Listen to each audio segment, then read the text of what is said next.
Aujourd'hui, on se tape un nouveau blind bag. Faites pas attention à la pièce, on va y revenir. Hein. On se tape un nouveau blind bag, cette fois-ci de chez Nintendo, avec la licence Super Mario Bros. Alors en fait, je suis en train de défaire le scotch, mais je vais quand même peut-être vous parler un petit peu de l'emballage d'abord. Il s'agit d'une tirelire, c'est un produit officiel, hein, Nintendo. Je l'ai acheté au Japon d'ailleurs.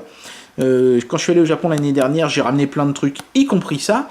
Et alors en fait, c'est une tirelire, comme vous pouvez le voir. On met 100 yens. Bon bah moi ce sera en l'occurrence 2 centimes d'euros. Voilà, ce qui ne correspond pas du tout à 100 yens, mais c'est pas grave. Et vous avez compris, en fait, quand vous mettez la pièce, il y a un petit bruit de Mario qui se fait entendre, de Mario Bros.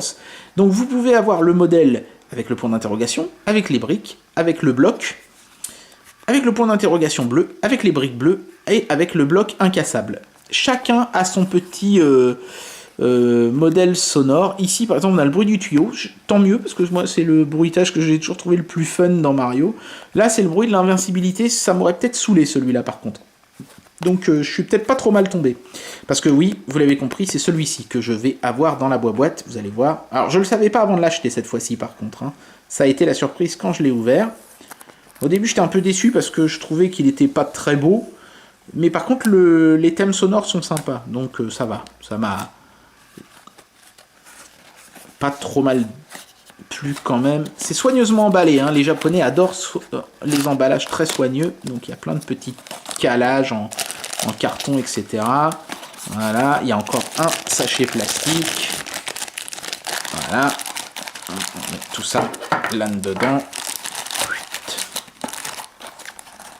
Je vais refermer l'emballage soigneusement parce que c'est quand même un goodies japonais. Je pense que j'aurais du mal à me le procurer à nouveau si je le paumais. Voilà. Donc, comme vous pouvez le voir, ici c'est marqué Super Mario Bros. Et sur le devant, en fait, le décor n'est qu'un malheureux sticker. C'est un peu dommage, j'aurais bien aimé que Nintendo fasse l'effort de faire un truc sérigraphié.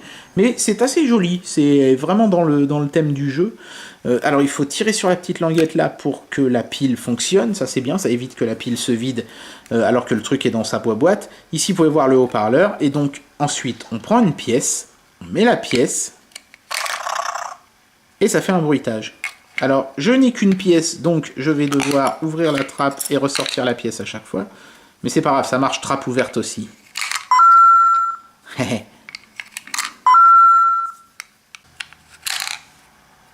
Ah non, il n'y a plus de pile déjà? Ah non, d'accord, attendez. C'est de ma faute. Voilà. J'aimerais bien qu'il fasse d'autres bruits, il y en a plus que ça. Non? Tu veux pas? Voilà. Bon, je sais pas si ça encourage bien les gamins à mettre des ronds de côté, ce truc-là, mais ça a le mérite d'être assez rigolo. Voilà. Et ça ne sert qu'à ça. C'est tout pour aujourd'hui.